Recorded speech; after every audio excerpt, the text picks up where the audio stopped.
کئی دفعہ میں نے دیکھا ہے شریف آدمی مجبور ہوتا ہے، وہ کیا کر سکتا ہے؟ شریف جو ہوا، شر اور شریف ان کا مقابلہ نہیں ہوتا، ایک چیز ہے ہی شر، تو شریف اس کا مقابلہ کیسے کرے گا؟ بلکہ شریف آدمی تو کئی دفعہ ویسے ہی بچتا ہے، کہتا ہے یار مطلب کسی طریقے جان چھڑائیں، یہ شر ہے اور میں باوضو رہنے والا آدمی ہوں، میں گند میں کیسے ہاتھ ڈالوں گا؟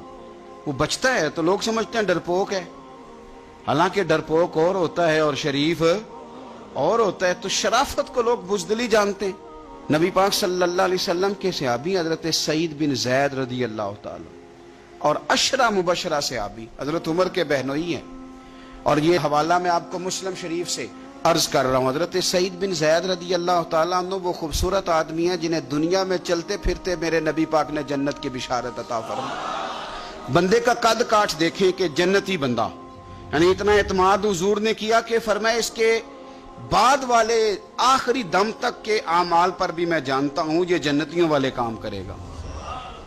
اتنا بڑا آدمی، لیکن ایک عورت نے آ کے جھگڑا شروع کر دیا، اروا اس عورت کا نام تھا۔ اس نے آ کے حضرت سعید بن زید سے جھگڑا شروع کیا کہ یہ جو مکان ہے نا آپ کا، اس میں اتنی جگہ میری ہے، مجھے آپ بتائیں ایک شریف آدمی سے عورت جھگڑا کرے تو بندہ جواب میں کچھ کر سکتا ہے؟ آپ شریفوں کی مجبوریاں تو سمجھیں کتنی زیادہ ہیں۔ بھئی ایک عورت آ گئی، اس نے دعویٰ کر دیا، بلا وجہ انسان کٹہرے میں کھڑا ہو جاتا ہے۔ یہاں کو بندہ آگے کہہ دیتا، کہتا جی میں نے 20 لاکھ روپیہ لینا ہے، تو شریف آدمی ادھر کیا کرے گا؟ وہ تو مفت میں، اور دائیں بائیں بیٹھے لوگ ویسے ہی پریشان ہو جائیں گے کہ پتہ نہیں کوئی بات ہوتی ہے تو کوئی آتا ہے نا۔ اس نے کہہ دیا کہ مکان میں میرا حصہ ہے، اور کہہ کسے دیا؟ اسے جن کے اعمال کے صحیح ہونے کی گواہی مدینے والے رسول نے عطا فرمائی۔ اس نے کہا جناب یہ مکان میں میرا حصہ ہے۔ اب حضرت سعید بن زید رضی اللہ تعالیٰ عنہ فرمانے لگے یہ زمین اسی کو دے دو، ختم ہو گئی بات۔ شریف آدمی کیسے جھگڑا کرے؟ اب میں آپ کو ایک بات بتاؤں، اگر اس طرح بھی بندہ کر دے تو باتیں پھر بھی ہوتی ہیں۔ لوگ کہتے ہیں بلا وجہ تو نہیں نہ دے دی، ایسے تو نہیں نہ کوئی دے دیتا 4 مرلے، او بھائی ایسے تو نہیں نہ۔ فوراً فرمایا حضرت سعید بن زید، فرمایا دے دو اسے۔ تو آپ کے اہل خانہ کہنے لگے حضور آپ اسے کیوں دے رہے ہیں؟ فرمایا تم دے دو۔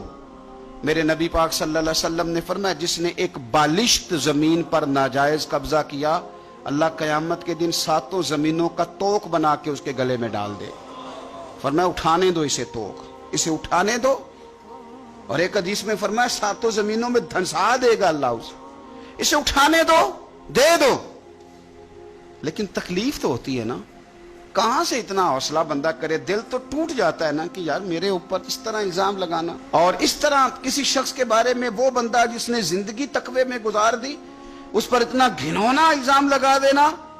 اب حضرت سعید بن زید نے نا لوگوں کو کہہ دیا دے دو، لیکن جب تنہا گئے تو دل ٹوٹا ہوا تھا، کلیجہ پھٹا ہوا تھا، طبیعت پریشان تھی، ہاتھ اٹھائے، کہا اللہ سچائیاں بھی تو جانتا ہے، جھوٹ بھی تو جانتا ہے، ظاہر چیزوں کو بھی تو جانتا ہے، چھپی ہوئی کو بھی تو جانتا ہے۔ اللہ اگر یہ جھوٹی ہے تو اسے اندھا کر دے، اور اللہ یہ جو زمین اس نے مجھ سے لی ہے نا پھر اس میں اس کی قبر بنا دے۔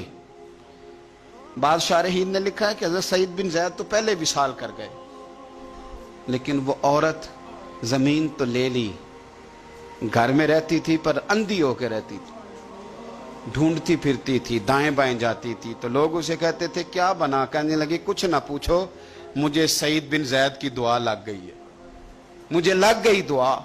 تڑپتی تھی، روتی تھی، کنواں کھدوایا ہوا تھا، امیر لوگوں نے گھر میں کنواں کھدوایا ہوا تھا، تو یوں لگتا ہے کہ پانی بھی کوئی نہیں پلاتا تھا، کوئی نواسا نواسی پوتا پوتی بھی قریب نہیں آتا تھا، پانی پینے کے لیے کنویں میں گئی تو اندر ڈوب کے مر گئی، اس کا گھر ہی اس کی قبر بن گیا۔ دیکھیں نا، لوگ اس وقت سمجھ رہے ہوتے ہیں، اس وقت سمجھ رہے ہوتے ہیں کہ جناب دیکھا نا میرا پتہ چل گیا، ہنس رہے ہوتے ہیں کہ دیکھا میں نے کتنا رسوا کر دیا، دیکھا پھر فلانا کتنی منتیں کر رہا تھا، دیکھا، اور تمہیں پتہ نہیں۔ تم کیا سمجھتے ہو کہ جس کو تم نے رسوا کرنا چاہا اس کا کسی وزیر مشیر اور بڑے آدمی سے تعلق نہیں تھا تو وہ تمہارے ہتھے چڑھ گیا؟ یاد رکھنا اگر اس کا وزیروں مشیروں سے تعلق نہیں نا غریب کا، تو اللہ ولی الذین آمنوا، اللہ تو وارث ہے کہ نہیں مومنوں کا؟ اللہ تو وارث ہے کہ نہیں مومنوں کا؟ نبی پاک تو والی ہیں کہ نہیں اپنی امت کے؟ اور وارثہ مان کری نہ وارثہ دا، رب بے وارثہ کر کے مار دے۔ تو ہم جب چل رہے ہوتے ہیں نا تو پھر تو ہماری قد کاٹ کا کون مقابلہ کرے، اور جب ہم چڑھ جائیں ہوا کے گھوڑے تو پھر کون ہمارا رخ پھیرے۔ لیکن یاد رکھنا ایک عدل کرنے والی ذات ہے، جب لگامیں کھینچتی ہے تو پھر لوگوں کو کوئی چارہ، اپنی زندگی کے اندر کبھی بھی کوئی کام ایسا نہ کریں